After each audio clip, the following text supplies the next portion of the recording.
ভারত চীন সীমান্ত পরিস্থিতি নিয়ে সাম্প্রতিক বিতর্কের আবহে ভারতের chief of defence staff Anil Chauhan একটি তাৎপর্যপূর্ণ মন্তব্য করেছেন। তার বক্তব্যের মূল কথা ছিল, বর্তমান হিমালয় সীমান্ত সমস্যার শিকড় বোঝার জন্য শুধু আজকের পরিস্থিতি নয়, অতীতের কূটনৈতিক সিদ্ধান্তগুলোকেও গুরুত্ব দিয়ে দেখতে হবে।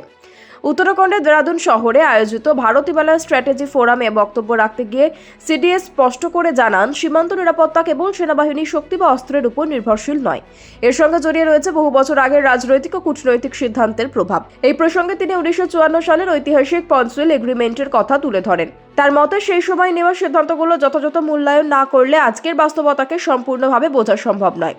সিডিএস অনিল চৌহান জোর দিয়ে বলেন, ইতিহাসের সঠিক বিশ্লেষণ ছাড়া ভবিষ্যতের কার্যকর কৌশল নির্ধারণ করা কঠিন এবং সেই কারণেই অতীতের ভুল সঠিক খতিয়ে দেখা এখন অত্যন্ত জরুরি। 1954 সালে ইন্ডিয়া ও চায়নার মধ্যে স্বাক্ষরিত একটি ঐতিহাসিক চুক্তি আজও কূটনৈতিক মহলে আলোচনার বিষয়।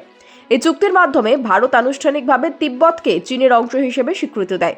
একই সঙ্গে দুই দেশের পারস্পরিক সম্পর্ক পরিচালনার জন্য ঘোষণা করা হয় শান্তিপূর্ণ সহাবস্থান এর 5টি নীতি, যা পঞ্চশীল নীতি নামে পরিচিত। চুক্তি অনুযায়ী দুই দেশ একে অপরের বিরুদ্ধে আগ্রাসন চালাবে না, পরস্পরের সার্বভৌমত্ব ও ভৌগোলিক অখণ্ডতাকে সম্মান করবে, অভ্যন্তরীণ বিষয়ে হস্তক্ষেপ থেকে বিরত থাকবে, সমতা ও পারস্পরিক লাভের ভিত্তিতে সম্পর্ক বজায় রাখবে এবং শান্তিপূর্ণ সহাবস্থানের পথে চলবে। তৎকালীন ভারতের পররাষ্ট্রনীতির মূল লক্ষ্য ছিল প্রতিবেশী রাষ্ট্রগুলোর সঙ্গে বন্ধুত্বপূর্ণ সম্পর্ক গড়ে তোলা এবং যে কোনো ধরনের সামরিক সংঘাত এড়িয়ে চলা। বিশেষজ্ঞদের মতে, এই চুক্তি সেই সময় ভারতের শান্তিকামী কূটনৈতিক দৃষ্টিভঙ্গিরই প্রতিফলন ছিল। তবে পঞ্চশীল চুক্তি স্বাক্ষরের অল্প কয়েক বছরের মধ্যেই বাস্তব পরিস্থিতি আমূল বদলে যায়। 1962 সালে ভারত ও চীনের মধ্যে সীমান্ত যুদ্ধ শুরু হয়। সেখানে ভারতকে বড় ধরনের ক্ষতির মুখে পড়তে হয়। সেই যুদ্ধের পর থেকে সীমান্ত সমস্যা একটি দীর্ঘস্থায়ী ও জটিল ইস্যুতে পরিণত হয়।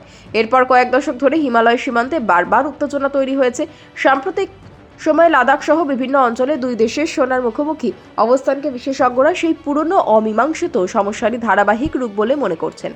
এই প্রেক্ষাপটে সিডিএস এর প্রসঙ্গ টেনে আনেন, কারণ ভারত এখন উত্তর সীমান্তে নতুন প্রতিরক্ষা কৌশল গড়ে তুলছে।